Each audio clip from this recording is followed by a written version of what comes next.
Hello अनि नमस्ते साथीहरू, वेलकम छ मेरो मिनी भ्लगमा। आज चाहिँ डेरी छिटो जानु पर्यो भनेर चाहिँ छिटो छिटो गएको त। अब डेरीमा लाइन के भन्नु, र त्यहाँ दुध राखेर चाहिँ एकछिन यहाँ पपीसँग खेलेँ।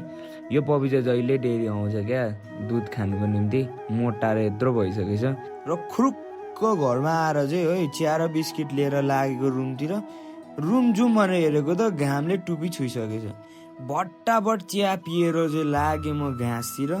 अनि यो भिरबाट चाहिँ यस्तो मजा आउँछ क्या उफ्रिँदै कुद्नु, बाँदर मिलाइदिन क्या। अनि म सोचाइमा परेँ, घरमा त घाम माथि आइरहेको थियो, अनि जङ्गल आइपुगेको त घाम त उकालो आउनु बेलामा ओह्रालो झरेछ। र पन्जाको नि के कुरा गर्नु, अब हात बचाउँछ कि भनेर चाहिँ लाग्यो, बिचराले आफूलाई बचाउनु सकेन। र च्यातेकै भानी पन्जा लाएर चाहिँ म लागेँ करप करप करप घाँस काट्नु। अब भारी पुगेको खुसियाली त अब गाउँमा बस्ने मान्छेलाई यादै हुन्छ क्या। र घाँस बोकेर लाग्यो कुरु कुरु घरतिर। घर पुगेर यसो माथि हेरेको त दिदीले त घर सफा गर्नु हुँदो रहेछ। र यतापट्टि हेरेको त मम्मी बसिरहनु भएको रहेछ। मम्मी किन बस्नु भएको यस्तो चिसो दिनमा बाहिर भनेको त घाम ताप्नु भन्नुहुन्छ। अब के भन्नु,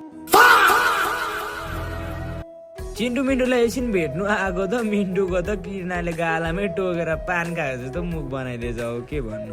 अनि चिन्टुलाई चाहिँ के जोस चलेको उफ्रेको गर्छ यार। गर्दिन म।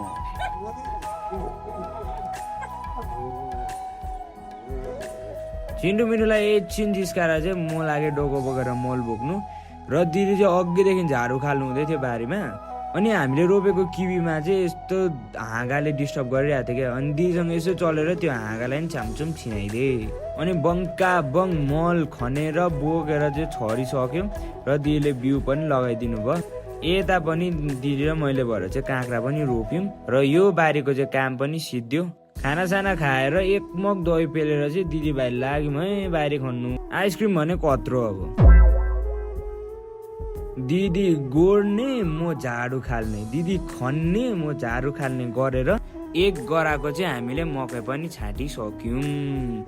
आइसक्रिम हेरेको त लिक्विड भइसकेछ क्या अघि। त्यसलाई स्वाट्ट पाएर फेरि तल्लो बारीमा झाडु खाल्नेतिर लाग्यौँ। अनि गोड्दा गोड्दै झाडु खाल्दा उखाल्दै हामीले सबै मकै बारी चाहिँ गोडिसक्यौँ। र गोडिसक्दा चाहिँ दुईजनाको हालत चाहिँ यस्तो थियो, पन्जाको हालत होइन।